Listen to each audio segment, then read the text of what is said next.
welcome to Draw One Last Breath Horror Podcast. My name's Matt. No, I'm Butch. And I'm Jody, but he's not here. On episode 193, we have been to the cinema to watch Predator Badlands, and we've gone to Netflix to watch Frankenstein. And not only that, we've got a movie from the vault, which is 1982's Dario Argento, Tenebrae. How are you? Bloody great. Our Just me and you, mate. Yeah, our temp isn't with us today. He's we're Temporary contract. temporary contract. Christmas contract. Seasonal. Couldn't get his rate. We didn't meet his rate, so he's not with us for Predator Badlands, Frankenstein, and one that was probably right up his street in Tenebrae. So he's gonna miss the most artiest of conversations. That's it. That's it. But yeah, I'm all right. I don't know what's been going on. What's been going on with you? What you've been up to the last couple of weeks? I've been actually educating the children, to be honest. I haven't watched a whole load of horror myself. I did sit down and I watched Lost Boys with my nearly 13-year-old daughter, which was great to get her idea on kind of how good it was and stuff. So we watched that. She asked me a question. She said, why do the Frog Brothers speak so weirdly? Like, because they're all like, you're a vampire killer. They do actually, more I think about it, they do like put their voices on. Like, it's so cheesy. But yeah, that was good. So I watched that, and I watched The Goonies with Indy, my youngest. So that was quite cool. I know it's not quite horror, but it was quite cool to watch that again. What about you? What have you been watching? I watched a couple. I watched with the wife. She had never seen Interview with a Vampire before. Oh, nice. They went back to watch Brad Pitt and Tom Cruise. So Yeah. that's good. Did she enjoy it? She did, yeah. I think I enjoyed it more. I haven't watched that movie in ages, but it's so of the time. And it is a really good like vampire story generally, and it's nice to see Tom Cruise in just a role, like a proper role where he's not just fucking running or like actiony. It is actually it's really weird. And Brad Pitt obviously early doors and stuff like that. They're both young, and yeah, it was good. It honestly it was very cool to watch. Um, Dangerous Animals with Jai Courtney. You watched it? What do you think? Yes, absolutely loved it. It's go on. Yeah, I mean, well, not okay. Absolutely loved it. Yeah, he's fucking decent. Like it's a perfect role for him. He's just like, uh, one of these characters where you just remember he's this fucking scumbag, and he plays that so well. And I like the protagonist as well. She was great. I think I've seen her in some other bits and bobs as well. But she was fantastic. So I don't know, it all worked for me. It's actiony, I suppose, a bit gross. The CGI was kind of really funny at the end with like, the final sort of kill.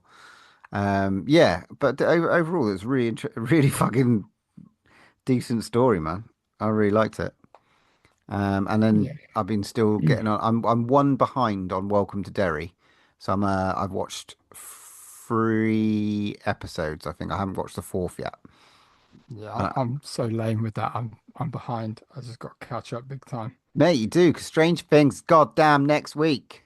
I know. So I will catch up before the Stranger Things drops, and I'm sure we'll be diverging into that when we get to it. I I'm have to talking figure about. I have to figure it out because like it's dropping Thursday, right? Yeah. And I am working from home, and There's a surprise. I have Friday off. However, I'm going Christmas shopping, with a little bit, but I think I'm gonna wait. Well, I'm gonna have to wait. I'm gonna watch it with we're gonna watch it together. So I'm gonna have to wait. It's gonna be bullshit. So it's like that's an evening job, and that's like as soon as they get home, they've been told at 5 o'clock, Strange Things goes on, and we don't start watching it until we finish all fucking 4 of them. Is that what drops first? Four I think episodes. it's four, then two, then one. I think. So, and how long is the first four episodes? Are they like mega long? Not well, again, I don't know, but I get all I've seen is stuff on social media, and that suggests that they're like an hour and 20 long All right. each. Well, I will not be watching them all in one go. I can tell you right now. I'm gonna have to let it. I've got to let it like mellow a little bit. I'll watch maybe the first two and let it, and then watch the next two the next day or something. I can't do it all in one day. Right. No chance. I'll be No way. I'll be watching them a few times, I think, over as soon as I watched them together. Soak it A in. big fan. A big fan. Yeah, but there you go. That's what I've been up to. News. What's been going on? What's in the news? You know what? I've not actually got that much today. There's not a lot going on. Have you found any I got lately? some Christmas news, like Ooh, A24's Hereditary yeah. news. They have released an ornament set for Christmas, which includes Charlie's severed head, Oh my God. a I fucking see that. Yeah, I got a photo of them now. yeah, Yeah, a pigeon's head. and like a bruised bloody face. But they're like $36. I don't know. I can't see. I think it's mainly an American company that's doing them. But they look fantastic. So if you can It's get it, A24 is actually yeah, their website. Yeah, A24 are doing them. which Um, can't get any of their stuff over here. So never mind. just listened to a podcast in the week. Osgood Perkins was on with on the Films to Be Buried with podcast, Oh, wicked. talking about Keeper and obviously talking about his love of horror and love of movies and stuff. That was really, really interesting. But Keeper's out of the cinema at the moment. It's quite interesting because obviously he's talked about Long Legs, he's talked about um, the other one, which I can't remember, Monkey. Monkey, and obviously the way that Okay. the time that they filmed them, like almost like Keeper was probably done first or in the middle, I think, like during lockdown and stuff, because it was like a one of All those right. single, use movies that they sort of made. So it's quite going to be. I wonder how it's been received. I haven't had a look too much. We've got a Christmas horror movie coming out in a couple of weeks, and we're going to be doing that for the Christmas pod, which is great. Silent Night, Deadly Night, the 2025. I mean, they shit the bed with Black Christmas, so We won't even mention that. we'll see what happens with this one. And I I got a think, question to ask you. go on. Have you seen the trailer for Send Help? Sam Raimi's Send Help. Have I? Remind me. Have you? I think so. Is that It's the the really one scary one? is Rachel McAdams and Dylan O'Brien, where they No. get washed up on an island together.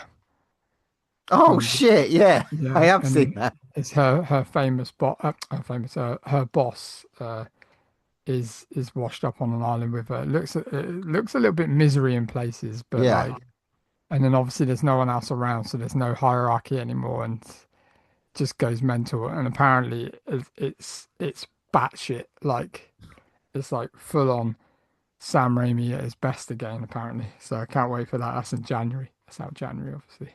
Well, Paul sent us a few things, didn't he? Like, so there's a couple of Funkos coming out. Yes, there is. Right. Yeah. So that's my Christmas present sorted. So there we go. Then you posted something around Eli Roth's production company, Dream Eater.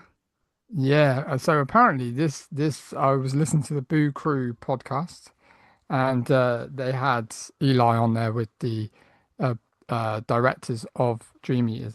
Apparently, this is one of the freakiest films that Eli Roth's seen, and it's paranormal kind of like edge to it. But I think it's all about kind of like having kind of dreams so much that you sleepwalk and stuff, and whether you're being like possessed or something like that.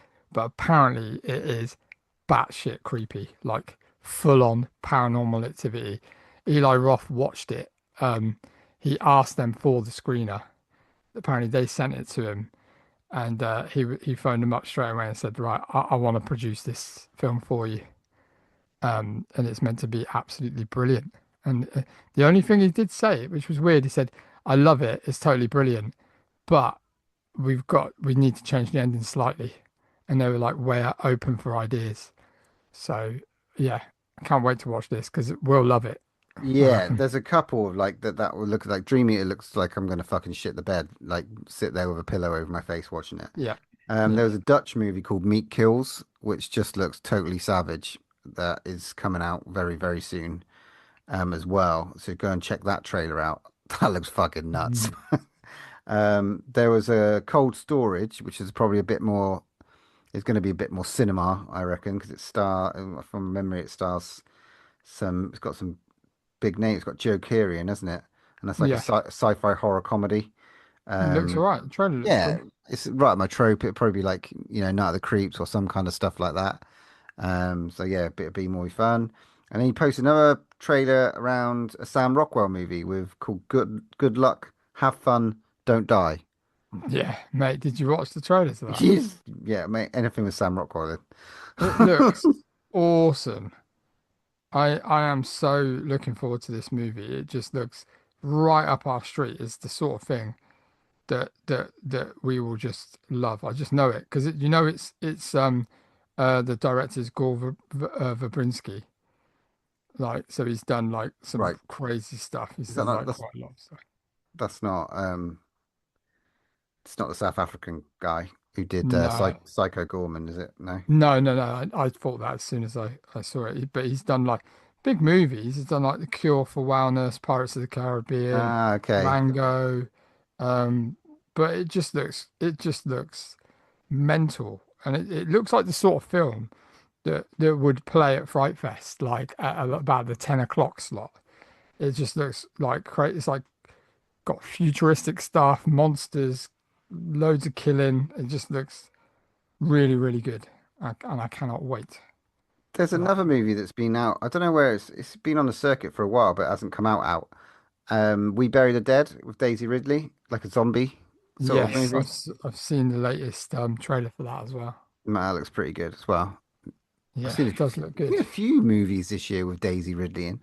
She sort of does. She's doing a lot of like indies and stuff like that. Mm, So yeah, quite she's got to pay the bills. smashing it. So that's pretty cool. Yeah, there we go. So, lots of trailers, lots of stuff preparing us for 2026. That's You it, know, mate. That's it. what's going to Got to be. start, got to start thinking of our favorite films of 2025. Getting Yeah, that list together. I've got a list. Wicked. All right, cool. Shall we crack on with our first movie?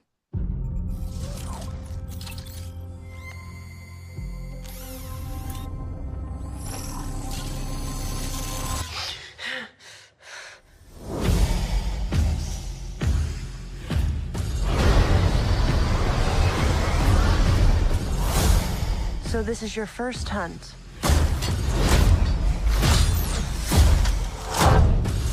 And you've come to the most dangerous planet in the universe.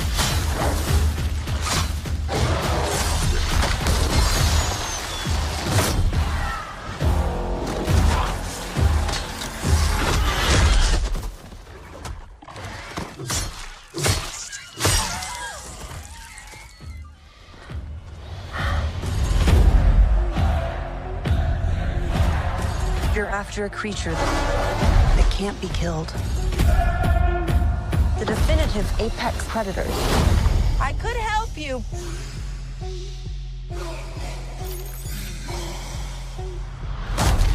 Well, good luck with your journey.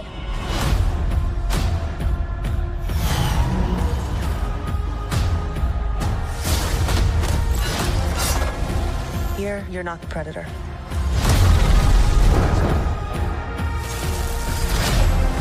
You're the prey.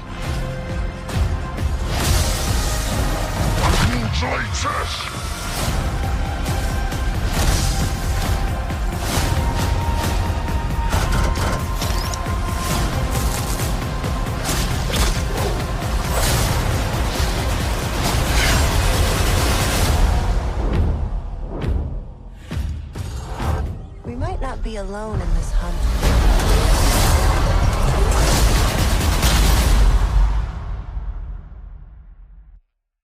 Okay, this episode's we're going to be doing two movies. The first one Duvia. being Predator Badlands. It comes from director Dan Trachtenberg, who did Prey, and he obviously did the other one, Predator Killer of Killers, the animated version, which was fucking, I thought was fantastic. So this one, interesting. 12A, starring Elle Fanning and Dimitris Sushkakula, sort of nice little duo there. That's tied up, and it sort of it follows a young predator outcast from his clan. He finds an unlikely ally on his journey in search for the ultimate adversary. He's fucking hungry, man. He's sort of he's basically like the runt of the predator, right? Would you call him a runt? Yeah, he's kind of a bit smaller than the rest of them, and they don't really respect him any way, do they? And he's got like a big brother that keeps kind of picking on him and fighting with him, saying he's not really worth being in the clan. And This he sort hasn't of and he hasn't really done anything to prove his worth. So it kind of it goes what their breed Yunkai, is called? it Yunkai or something like that? Yukai, yeah. Yeah. And he hasn't. We find a bit more about the lore behind it, which I didn't really know that like there was much behind the clan type of thing. But obviously they've got to prove themselves worthy of the clan and earn their cloak, which is their the cloaking device that makes them disappear. I would imagine that's what it Yeah, is. And essentially he's got to prove himself. So he wants to go to a planet which is virtually called the Death Planet or something like that to kill a certain thing to bring it back to prove that he's worthy of the clan, right? exactly that. It's like the fucking baddest of the bad. His dad's scared of it. He's just out to prove himself. It's one of those movies where, but you know, and it boils into practical effects. That's one thing I think we appreciated the most. It's somebody in a suit, which was quite interesting and cool. But he's a Sully um predator. I, he's not goof. He's fucking like, he thinks he's hard, as all small people do, small man syndrome, small predator syndrome. So he's like, fuck it, I'm gonna go and try and kill this thing just after he watches his brother die. And yeah, he crash lands on this bloody planet. He's gonna look for this thing, and then he just fights that this planet is out to get you. Yeah. Basically, yeah, it's out to get you. And we're sort of, it's like an action, it's more of an action movie, but it's sort of like that horror ilk because, it is Predator. Well, when we Monsters. when we sat down to watch this, because we went to cinema obviously and watched this, when that 12A rolled up, we both looked at each other and went, "What?" I didn't even think to me that it would be a 12A, and that straight away was like, "Well, there's not going to be any like threat or violence in this 12A, minimal." Um, which and like you said, it is a big movie. It is action. It is buddy buddy comedy in places as well. And Yeah, it he at plays this points sort like of, he's dry, isn't he? It's like, yeah, yeah, it it works. was almost like at by and I won't skip to the end, but by the end of it, it was like, did I just watch a Marvel movie? Literally, some of the gags were like Marvel-esque, and especially the ending. The Hmm. ending reminded me of like Guardians of the Galaxy at the end, but we'll get onto that in a bit. Some But questionable choices, yeah. however, and like the 12A was shouldn't make you swerve it because the violence and the action and all that sort of stuff. I best, like Jaws, the sort of like action is sort of laden with synths and beasts. So therefore, because it's probably not humans that are, getting killed and the guts and the gore is kind of not there. It's all in the beasties and an army of synths. Yeah, that's probably where the 12A sort of comes from. But right, let's go for the biggest spoiler, Matt. Who the fuck else is on this planet? Well, yeah, obviously they wanted to kind of bring the Weyland Yutani kind of edge to this. So there is a what they call synthetic Yeah, Simps. like played by Ellie L. Fanning, um, called Thea, and she's literally how she's introduced is hilarious. She's just literally there going, "Hi," and he's just trying to get through this dangerous part of this kind of field where he's getting shards of glass shot at him, and she's just like in this kind of field, just half of her, just the top half, which is like, huh? And ultimately, straight from the get-go, she's kind of the light side of this movie. It's like because it's quite serious up until that point, and then suddenly they introduce her as a character, and it's just like, okay, now the comedy's starting. Yeah, she definitely. He sort of wears her as a backpack, and he uses her as a tool because the language barriers and all this sort of stuff. But there is a dark.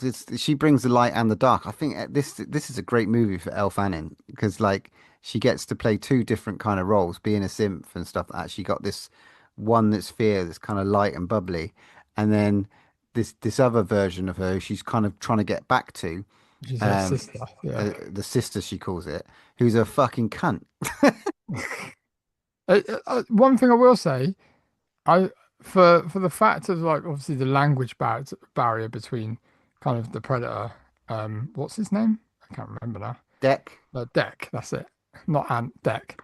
Um, Basically, what I will say, what's really clever and what they do really well is the relationship between the two with the language barrier. They're really clever, and even though he doesn't really talk per se, the way they've put these two characters together is really cool, and I really like the chemistry between them, even though, he literally I heard this on a podcast, sorry, that he was literally carrying her around on his back for real, like the whole of her.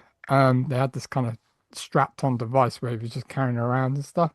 So, but I just really thought that the kind of relationship between them two was really cool. And I did like some of the monsters were quite inventive and stuff, but I'm not really sure that it's a Predator movie for many people. There's I don't know what you've seen, but there's a very strong divide here. There's people that Interesting. absolutely loved it, and there's people that detest it, and they're like, this is like absolute ridiculous. But then there's people that like, this is my second favorite Predator movie. It's an interesting one. I mean, probably fourth favorite for me, but that's because like Predator 1, Predator 2, awesome, Danny Glover, and then like that fucking animated one is just sick. And then Yeah, you've got all the rest of the AVPs and Predators and Adrian Brody pieces. they're coming, they're coming. Yeah, yeah, yeah. So there's a lot to choose from. You think about it, like this whole lineage of movies with intertwined with aliens is the expansion of the universe is quite fun, and I'm all for that. I'm all for that, and I guess there's still people who just want Arnie in the fucking jungle.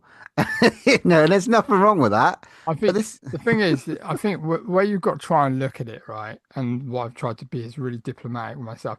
I absolutely love Predator. I love it. I love it. Love it. I always will. It scared the shit out of me. It was brilliant. It was dark. It was scary. You didn't need to follow the Predator. That whole point of it wasn't following the Predator. He was a bit hunting, and you were on the hunter's side. You've got to put all that to one side in the box. That was a film. It was made then. It was of its time, and it was absolutely amazing. This is a standalone movie that is in that kind of universe, but not, if you get what I'm saying. yeah, But you've got to see it as just a story within that universe and not get hell bent on the past. You can't compare it to the others. I didn't absolutely love this film, but I enjoyed it and it was fun. And I would let my kid see it because it's a 12A. He yeah, would 100%. absolutely love it because it's not out and out scary. There's probably a lot of killing in it. There's a lot of synth killing at some points, especially near the end. There's quite a lot of kills. Um, but It's an it's ex, fun. it's I, an I had ex, a fun yeah, time. it's an accessible Predator movie, I suppose. When Yeah, you've got yeah, that's right. Yeah. and I suppose like fifth favorite actually because I forgot about Prey. So like we're getting Dan Trachtenberg is exploring the universe and he's got the keys. And I say keep fucking going. But let's bring it back to some absolute naughtiness. Let's forget about the little runts. Let's get back to the big killers. Just going out there and see it. But it is an interesting concept. The fact that they go have to be they to get their stamp. They could go to Earth. They could go to Earth and do that. They could go to another planet. They could fight an alien. They could fight this, fight that to get their sort of badge. And he picked the worst of the worst. It was just so interesting. And there's some really buddy, like you said, buddy comedy with Elle. And then you've got also the little creatures and stuff that they're sort of helping out. Oh yeah, that little creature was awesome. But This is I one to can see get. why people would Yeah. hate it. But this is one for the merch. This is. I'm not saying this is the Jar Jar Binks of the Predator world, but we're getting close. But it's a step up for that. I got on with it. I got on with it more than I did attack. The first fucking Phantom Menace.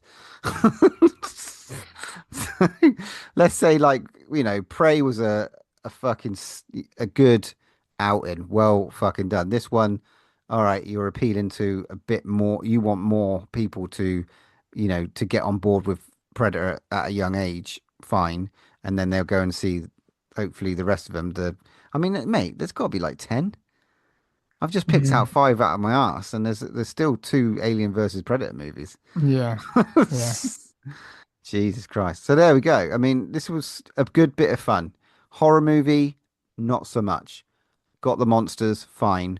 More actiony than say the likes of the Predator who's hiding in the fucking jungle or hiding in that urban environment. It's not that movie. So there we go. Mm. Interesting one. Okay, Matt, did you want to rate this bad boy? Yeah, I mean, it's a difficult one because, like I said, I didn't absolutely love it, but I was entertained and it was quite fun. I don't think everything in the movie was for me, but it was entertaining and it ain't up there with Prey for me, and it isn't up there with the animated stuff. But I'd say probably 7 out of 10 for me. Yeah, good fun. Action, 7 out of 10 for me. Maybe not the horror audience that it would want, but yeah. What do you think Geordie Paul would rate this if he watched this? 5. He'd be very disappointed. I think he'd go 4. Yeah. It doesn't fit maybe in he'd with love his it. world order. Maybe he liked it. I'd love to know. I don't know. Yeah, I'm not 5, sure. 5 or 4. I'm not sure. He's miserable at the moment. He's not liking Alien Earth. He hates Weyland-Yutani. He's just it's not for him. Right then, let's do this other movie. I had determined that the memory of my evils should die with me.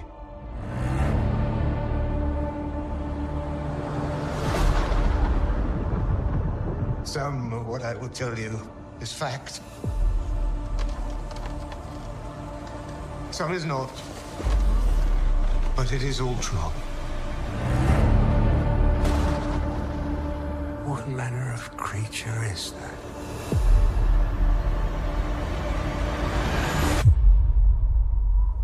What manner of devil made him? I did.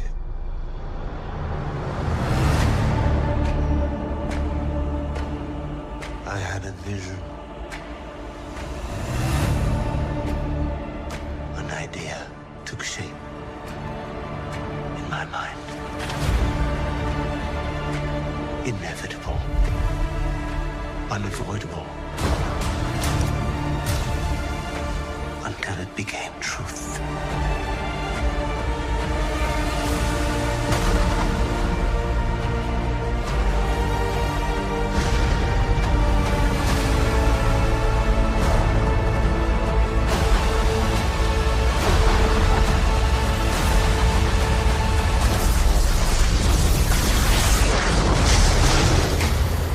In seeking life,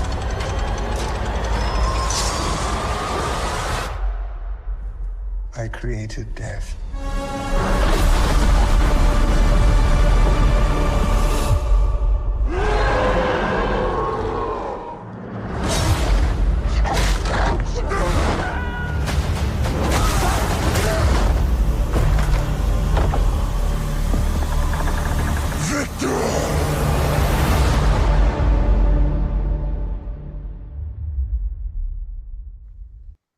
So, the other movie we watched, we went to Netflix to watch Frankenstein, the new retelling from Guillermo del Toro from his big old brain. Little synopsis: Dr. Victor Frankenstein, a brilliant but egotistical scientist, brings a creature to life in a monstrous experiment that ultimately leads to the undoing of both the creator and his tragic creation.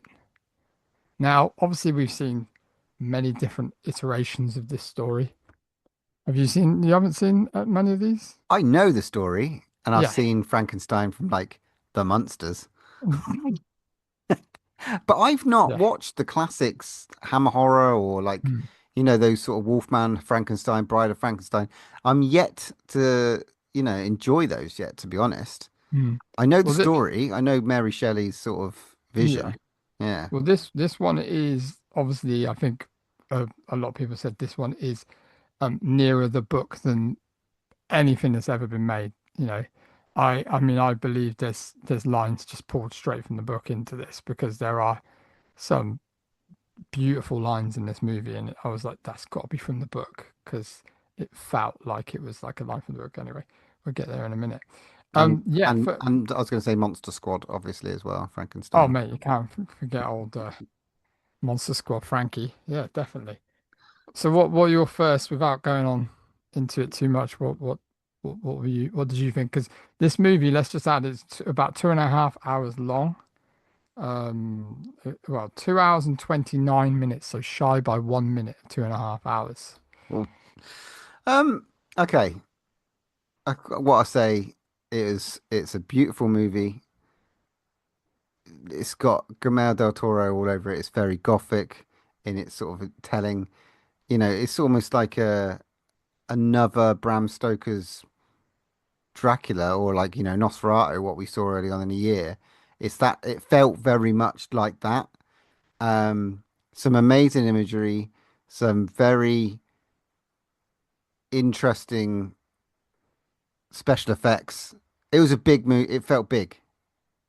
It felt very big, and I guess, and I liked everyone in it. Um, it's just not sure if it's my movie. Um, but I did not enjoy it. I'm interested to talk about it. I am very much because there's a lot of good in it. Hmm. What about you? I really liked it. I really didn't think I was going to like it as much as I did. Because I was like, it's Guillermo, which I really love his stuff, and I know it's like a labor of love for him. This is his thing. He's worked on it for forever. And I kind of thought I was gonna, you know, I kind of led myself to think, oh, it's Guillermo. It's gonna be like, and you're right, the sets are absolutely out of this world. Like the house, Victor's house, and all this stuff, and just it is just beautiful, absolutely beautiful. But I don't know, there's something about it. I mean, it was very long. It could have been two movies. I mean, it even has, you know, story one, story two, which I thought was very clever.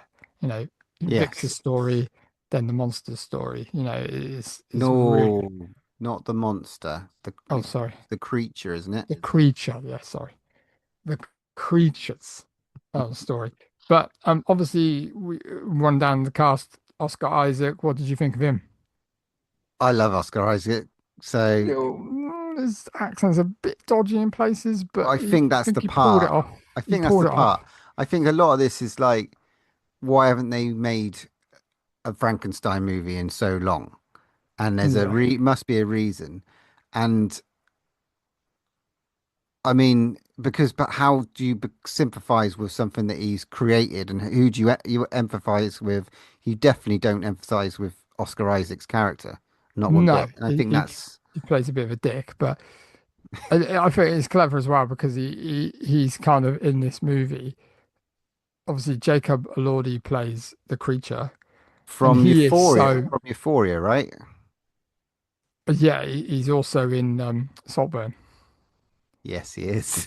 Um, so he kind of is a massive guy, and Oscar Isaac is quite a small guy as well. And I thought that was really clever because he looked even bigger up against Oscar Isaac, and I thought that was really clever. And then obviously we have Christoph Waltz as Harlander, and obviously the unbelievable Mia Goth, which I thought at one point, I thought, please don't underuse her. I was like, you cannot underuse her, and they didn't, which was great because, like, she is absolutely brilliant. And old young Felix Camera, I've not don't know what he's been in, but he's been in a few things, All Quiet on the Western Front, and quite a few other things, mainly um, older kind of things. But and then obviously you have a great appearance by two massive monsters in the game, which are Charles Dance and David Bradley, which was Yep. playing the blind man, was fantastic. So yeah, the cast is just the cast for me was fucking brilliant. I loved it. I thought it was brilliant. But yeah, so let's get on to the first part then, which is revolved around Victor. What did you think about the first part? That entrance did not expect where it was on the North Pole with all these sailors. They're stuck, dark. It was dingy, and then this guy's out of nowhere, bleeding, and it's like, what is going on? And then the introduction to, um, well, it is Frankenstein's monster, I suppose, the creature.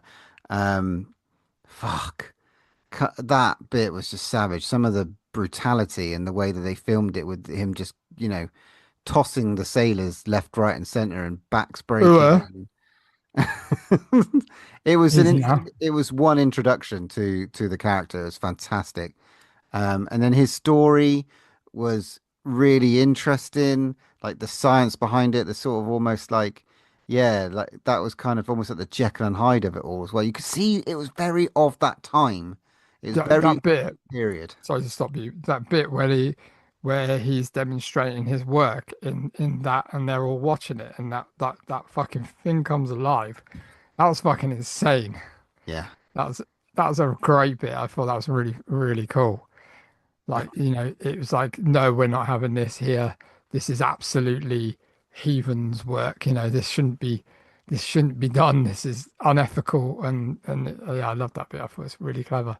Yeah, I mean, it worked. I don't really, sometimes like, but it did felt set in that sort of that world, and I guess like Victorian Britain is what it felt like very much to me. Um, and yeah, just like the way his story unfolded, he's very ambitious, but he's a bit of a dick. He is a bit of a dick, and he's just got one single mind. He doesn't have any regrets really until the end. But you get that whole kind of like his just looking for the right bodies. There's some Yeah. very yeah. There's a lot of cutting, but maybe not over the top. But there's definitely a lot of like body parts and stuff like that. Yeah. I mean, it spends like obviously half of the story, half of the movie is his story. So the build up was, quite a lot of his background and building his character, but I think it needed that. It was like it was building up him and Christoph Waltz's character. It was building on Mia Goth's character and Elizabeth, and it was bringing them into the story really well. And I think the way the script worked, I thought it flowed perfectly. And for me, I didn't get bored. I was like, this is really interesting. And then when it got all the way up to kind of the creation, I thought that was done really, really clever. And the Yeah, way it was his shot in the tower, and it's beautiful when the way yeah, he you know went up to the get the lightning and all that sort of stuff. It wasn't cheesy. It felt very real. You felt very you were there. You still I understood his passion and why and all that sort of stuff. and obviously Christoph Waltz with the financial backer and understand why he was there and why he was And we backing it, find out why, yeah. yeah, and stuff. But like it was a shame, but it was very torrid and very I don't know, like selfish. It felt very selfishly motivated that first half, which I thought was very an interesting telling of it. So there was no real sympathy, even when he sort of changed his mind. He created the monster, and it's not what he envisioned, and he's like, he can't see any way. It just didn't. The sympathy came from Mia Goth's character, you know? Yeah.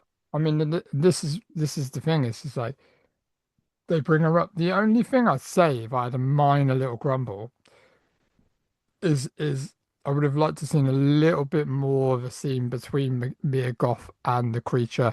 To, you get very little time with them two together for her to kind of be completely like enthralled with that character, with the creature, because they Hmm. only meet a couple of times, really briefly. Hmm. And I felt like it needed a little bit more of her, just a little bit more exhibition. What's it called? Exposition with her and the monster a little bit, just a little bit more, Hmm. just to make her kind of almost fall in love with him, like as a creature, and have that sympathy. Like you said, she did have that sympathy, and I think it worked really well. But I just wanted that little bit extra.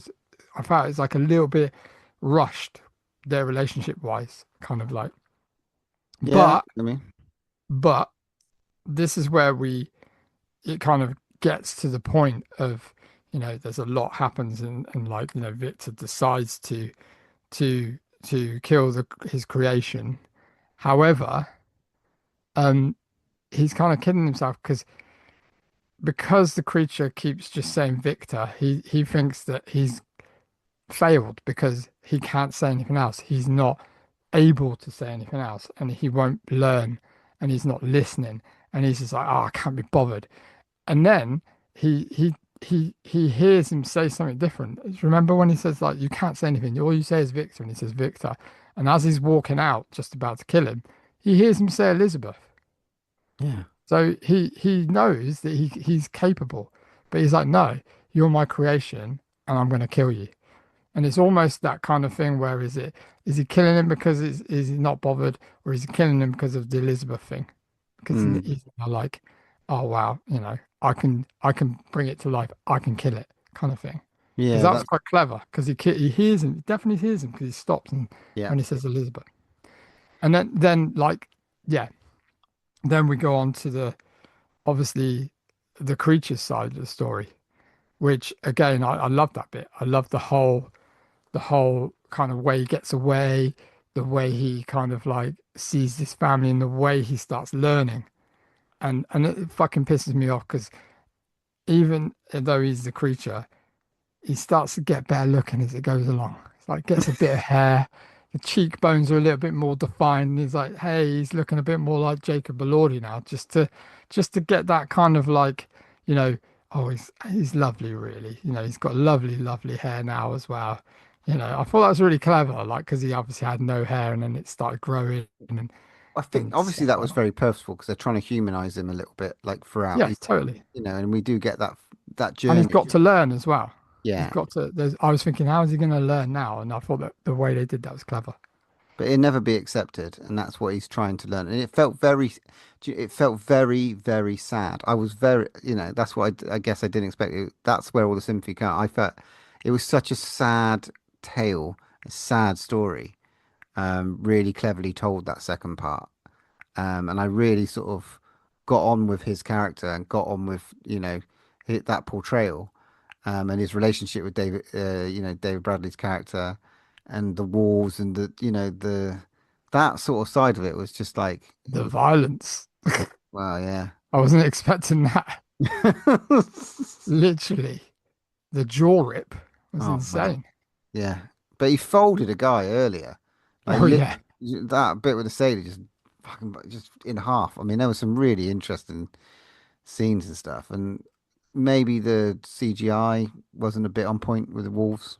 there's a couple of dodgy walls, yeah, that I Mm. felt a bit.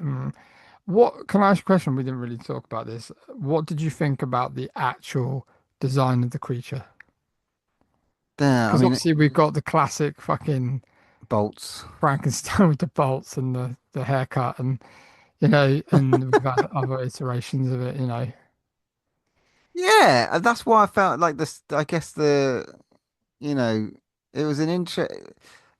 It had Yeah, to be different. It had to be had to be. different. It And had to be because it made medically more sense, like the yeah, Hulk sewing up and stitching.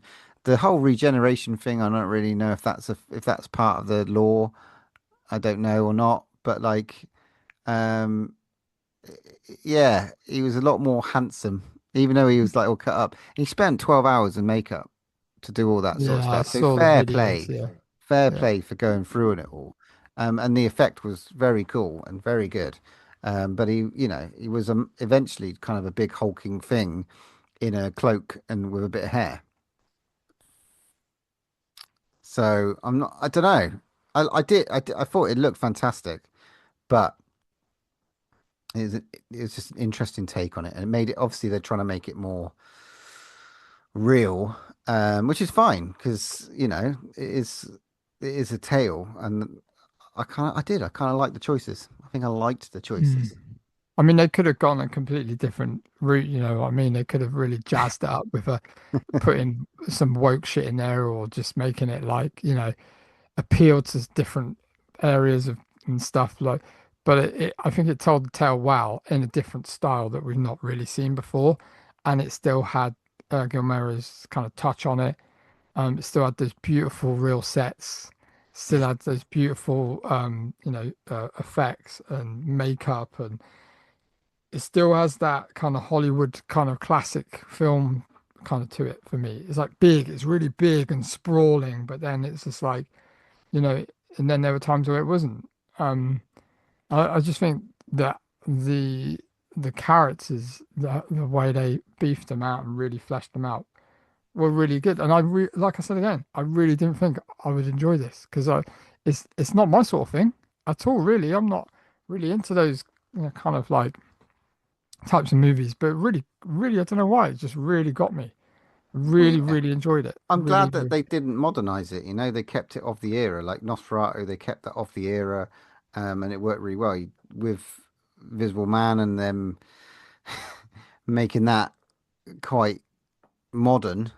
I would have liked to see the sort of lesser so, I think, and I think this was good.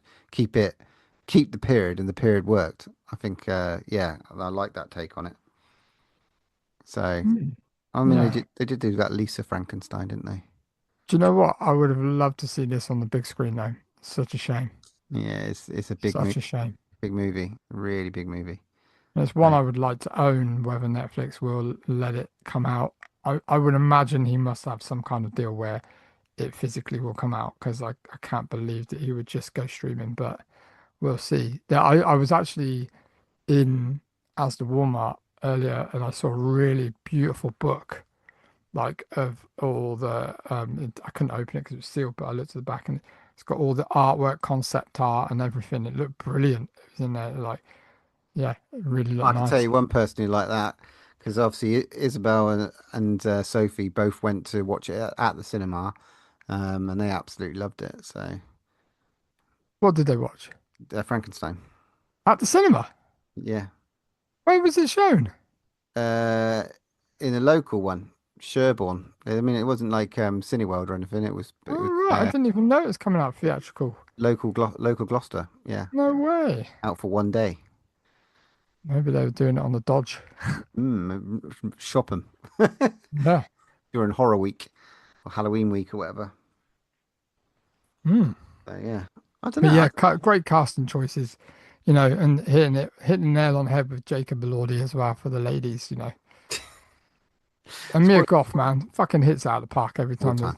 There's just something with her that is just awe-inspiring. She is just, you know, she's perfect. Brilliant. All right, if you had to put a number on it, what would you put? Mate, I'm putting it up. I really enjoyed it. I'm putting a 9 on this, mate. I absolutely enjoyed this to the max. Thought it was brilliant. And I'll definitely watch it again. I Yeah, didn't think I would. there'd definitely be a contention and conversation for later on in the year. It's an 8 for me. Um, yeah, I'm still not. Don't know if I'm complete. I mean, it was just. I was really sad.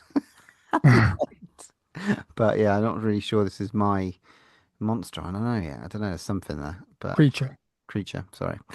There we go. So yeah, not too bad. Not too bad. An 8 and a 9. Frankenstein. Good. Good. There we go. That's our main review done. Moving on to the next episode. I'm not sure what's out. Keepers is out. There's a few other little bits that are coming our way. So we'll see what we can put out the bag for next episode. Other than that, let's get on to our move from the vault.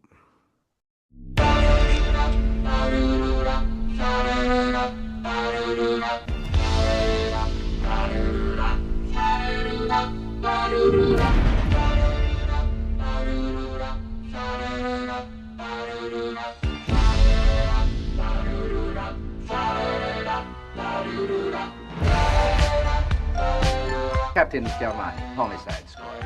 The book deals with a murder committed with an old-fashioned open razor. Wish I'd never written that book.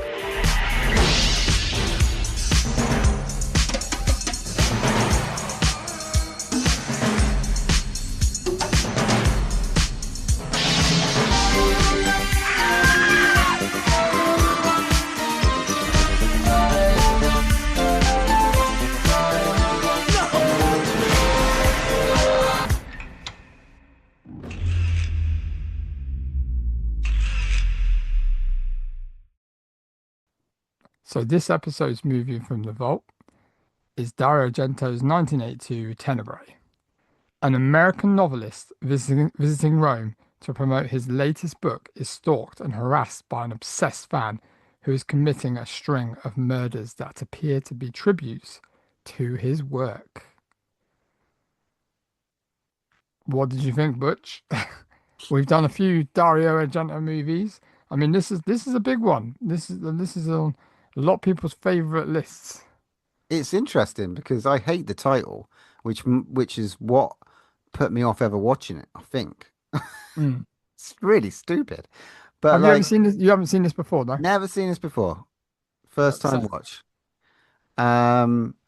But yeah, and it's really interesting these sort of movies. They're sort of like I don't know. This felt like a fucking what a Kojak sort of who done it, but with like Kojak. I don't know, like an Agatha Christie, Just but with a lot of boobs. with a lot of One boobs. boob, one boob, a lot of one boob in this. There's Did a you couple, really see that? couple of pairs of breasts in there. Yeah, but a lot of one boobs as A well. lot of toga wearing. But it was a fucking gorgeous movie. Really was. But these movies, these sort of Italian movies, they're told the sort of very similar way, aren't they? Once you watch them, they're sort of like, exploit some women. Well, Let's make a killer. it's almost like it's I don't know. With a lot of them, it seems real muddly. Like is a muddle. Do you know what I mean? It's not the editing because the editing's good, but it's kind of like they're always kind of random things are thrown in. But I kind of like it because you don't know where it's going. Like Yeah, really random shit just thrown in. Just yeah, that's it's what I like I love. didn't expect that coming That's at what I all. love, and I've like taught. I've there's a lot of hot. So it's not a hot mess, but there are just bits in there that, like you said, these crazy scenes just make it just like stand out, and it's just like, why did you do that? What was a choice? But this has got a great start to finish, and I love the ending. I can't wait to talk about that. But it's a you can't. Do you call it a slasher? Do you call it in that slasher genre? It's Italian exploitation. I don't know. I know it's Giallo. Giallo. It's Yeah. Giallo, which is what they call it, but it's unique. It's like you can't put it in that American slasher sort of genre, can you? It is Giallo. No. It is different. It's got its opaque look and all that sort of stuff. Yeah. It It's is it's art. almost like thriller Yeah, thrasher. Thriller Frasher. Thriller Yeah, I can't Frasher. even say it. Yeah. But okay. So Slasher thrasher. what did you think? What was your thought? You watched this before? No, I haven't watched this before, and I've got the Arrow Blu-ray. I popped that on to have a watch of it, and obviously the music's fantastic. Start off, I thought it was great. Yeah, it's a real. It's not my favorite Dario Argento movie. However, it was good to watch it, and I enjoyed it completely. And there's some bits I really want to talk about. But I did enjoy it. I did enjoy it. I thought it was very, very, like you said earlier, very well shot. Very, very well shot. Some Beautiful. interesting choices in the shooting. Like, so Yes. essentially, this movie. I mean, did you do a plot? Yeah. You did. Okay. We just Go started. on. Already forgot. A lot of 80s synth, like like that one shot over the flat. Very, very interesting. The use of Yeah. the weapons with the razor blade. Very, very fucking cool. Good choice of weapon. The use of like red on white. I love that. It always stands out. Mm-hmm. Very clever. Very, very arty. And you can see the choices that Dario's making. Fucking expert level in terms of Yeah. what he's doing. And the houses as well. The houses, have you noticed he must, I don't know if it's him himself, but he must have the best scouts because they picked the fucking badass houses that Mm, are really interesting looking, like really futuristic houses or, really like the sort of fucking houses you see on Grand Designs or some shit. They're always really opulent, crazy houses. Are they? Go Are on. we once again in the world of actresses? We've got basically an author, right? Who's Yeah, written Tenebrae, and someone's trying to replicate what is in that book. So he's over promoting it, and he's he's in Rome, yeah, yeah, he's promoting. in Rome. He's under suspicion. Um, and I've sort of been in Rome and I've walked around these sort of streets and stuff like that. And not just Rome as in like Rome, the main sort of thing, but you go back out and you see these cafes and stuff like that and see Mm, the decor and all that sort of stuff. Like when she was sat in the decor with the two arcade machines behind, Mousetrap, yeah, and I thought that was fucking great. with a Um, nip out, yeah, there- casual nip, just no bras, open. mate, no bras in the 70s. But that beach scene, little dream sequence, I guess. So Fucking weird, random. wasn't it? Woman just kicking the shit out of some bloke. Well, I was like, hang on, what's going on here? Is this some kind of beach orgy or something? I was like, this is a bit weird. And then yeah, and then like suddenly there's three blokes, and then another bloke wants to join in, but she's like, nah, fuck off. And then then he slaps her, and then he gets beaten the crap out of, and she steps on his head with a red pair of heels. It's all very strange. I And did. that's what I mean about one of the random things that happens in this film. One of many. I love the sort of like he's got his assistant with him, and they're sort of trying to work out who the killer is because they obviously don't want it to be him. That'd be too obvious, right? And obviously he's trying to get that. And there's one point where they almost get the killer, and the assistant sort of doesn't get him or doesn't see him, and she's like, he's like, I wish I had a. He has a proper dig at his assistant for like, oh, if only I had an assistant that could run. Oh yeah. Yeah, that's the copper Would in have it, would have the caught it. detective. But like, there's a weird bit. Again, I know like the main character, and it's obviously got that American guy in who's been in loads of stuff. I can't remember You his mean name. Nancy's dad? Nancy's dad. Yeah. Yes. John Uh, Saxon. yes. John Saxon. But Random that he pops up in it. I was like, is he? Oh, right. Okay. brutal Cool. death. Brutal death. Mm. Um, but yeah, just like there's a scene where because they're all having sex, like everyone's sort of different behind everyone's back and in front of people's back. There's a lesbian who is like living with this girl who's not interested. They have a great back and forth, which I don't. The dubbing was just like, or not the dub. I know they do this anyway, but it's just like the translation was just horrendous. I did, that in terms of their argument and the reasons that Yeah. she wasn't going to Yeah. go. She comes down like with a toga, drunk. I'm not going to help you if you die. I'm going to throw a glass. Okay, that and then that whole sequence with the flat. That's what you're talking about with that beautiful architecture, and they Yeah. Yeah. explored. He explored it in every nook with Yeah. that camera. With a crane shot. Yeah. It's really good. Yeah, Really clever. And you didn't know what was going on. You're like, what the fuck? But it's like literally a 360 crane all around the house, which is really totally cool. unnecessary, but it did set the scene. It Yeah. really felt Yeah. unnecessary, but because it Yeah. went on Yeah. so Totally. long. Yeah, it was almost like looming, wasn't it? It was like, hang on, where are we going here? I was like, very strange, very strange. And we get a double kill. Yeah, Double double kill. double kill. Both of them just really particular in the way that they died and the way that they were offed. The second one was just fantastic, just like the And place. now I know what the cover is. Yeah, yeah. Now I understand. The placement was perfect. The head through the thing.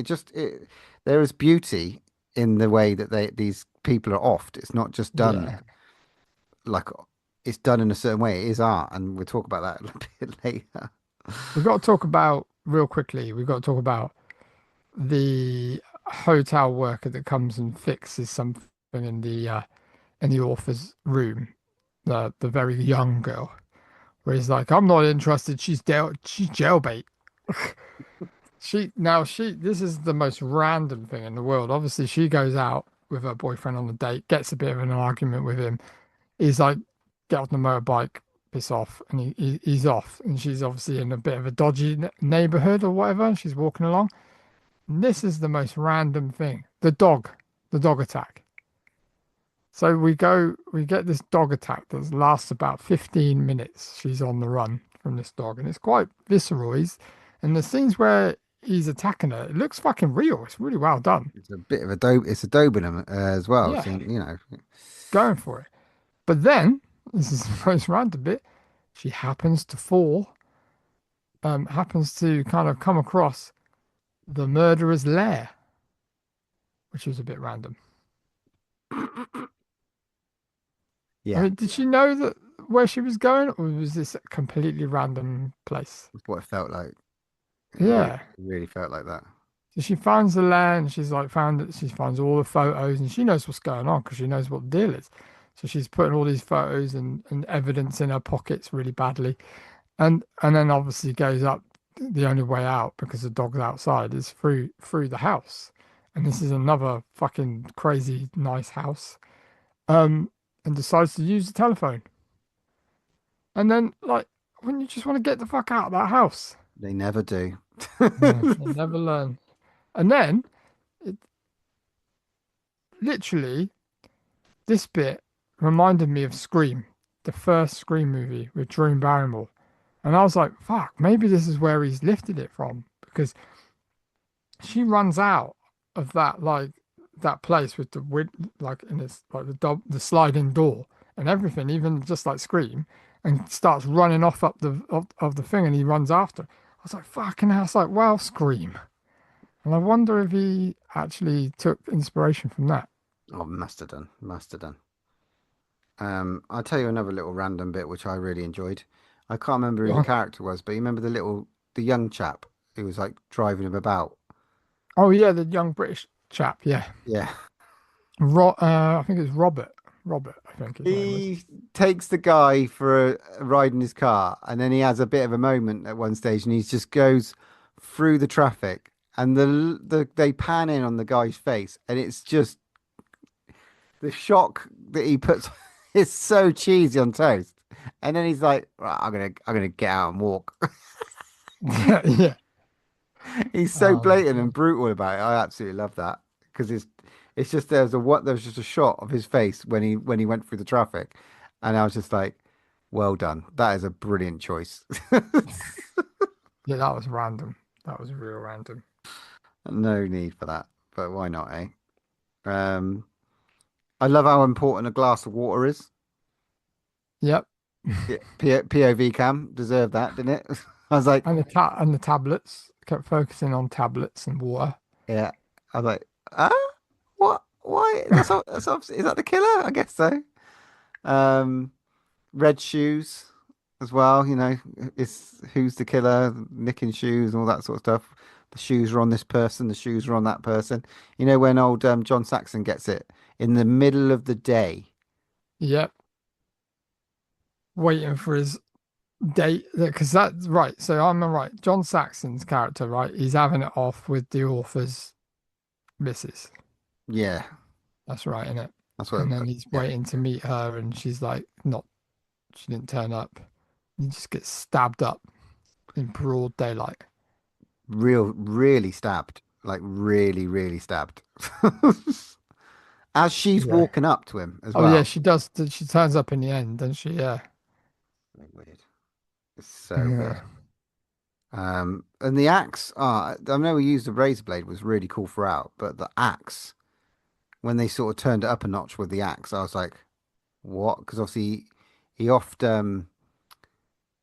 not is it the girlfriend or the wife or someone like Yeah. gonna be with you? Well, there's a bit of a I don't cover it in Matt's facts, but I did read a little thing about obviously spoilers, but the fact of the choice of weapons determines which killer. So if it's the axe or the cutthroat razor, is one is using one weapon and one prefers the other. Right, hang And on, you're gonna have to explain this to me. Did I miss something in the story? Were there two killers? yes, Okay, yeah. I did miss it. So there's one killer, which is the guy that lives at the house, which is the Ber Bertolli or something his name was, which is basically doing all the murders with the razor blade. So he's obviously the emphatic fan, which is copying his Yeah, book. You know, he's the kind of reporter that he says, yeah, "Oh, who's that tall guy in the corner?" Didn't say nothing. Remember? yeah. I know what you're talking about. He's one of the he's a killer. But then Who's the obviously who's the other he one? gets he gets killed, doesn't he? And who's the other one? Is the author. Oh man, I need to watch it again. Did you not watch the end? Yeah, the fucking end was amazing, but I Yeah. couldn't figure out who the guy was. I missed so much. I yeah, okay. Because that bit with the ring when he was actually killed by art, Yeah. I thought that was But before that, like obviously he goes to the house, um, and the woman's on the sat in front of the door window, and literally the axe comes through the window and chops off her hand. That scene is fucking insane. yeah, the amount She of blood. literally loses her hand, and then she just like sprays up the wall. That kill is mad, Yeah, madness. it doesn't end nice. It doesn't end nice. This movie, they never do. This like when Clever little ending though. yeah, I loved it when she was running. He was running to the door, and then the art killed him. Well, not only that, it's just I thought it was really cool how he faked his death. Yeah, the little spray on the razor blade. And that stupid detective. What the fuck? He just goes in there, picks it up, figures out that it's a razor blade, and just wouldn't you be like, oh shit, I get my gun out just in case? No, gets fucking axed down But by it's the author. so clever and creepy the way that you've just peered behind his I love behind. that, yeah, because for a minute I was like, looks like he's got a big ear, but it wasn't. It was the guy behind him because his ear was poked out, and I thought I love that bit when he's like the classic bend down. He's there, he is, and you're like, oh, he's right behind you, mate. Right Dead. then, why have you got a bottle of JB behind you? I've got to talk about this. Ah, you like that? You spotted that, have you? Lighted up bottle of JB. Have you drunk that? Is that a finished bottle? Oh, I'd be dead if I drank that. No, well, basically, my a work friend. Well, he's a friend as well, but he's my RM, Michael, regional manager. Basically, he listens to the podcast. He listens to us religiously, like a long time listener. He is a massive fan of horror movies and Giallo, and he's got an extensive collection. He sent me some photos of his gear. He has got a beautiful setup, and he knows his stuff. We'll have to have him on the podcast soon. But he said, "Have you ever drank any JB?" And I was like, "No." So he basically brought me in. He had a spare bottle that was empty with some lights in it, and he brought it in for me, and he gave me it. I thought that was cool, and he also gave me a following bottle with about yay much, about an inch or two left in the bottle to try it to see if I liked it. I still haven't tried it yet. I don't know if I'm man enough because you've got to have it straight. Definitely. But maybe if you pop round on Saturday, we might have a little Snifter. sample.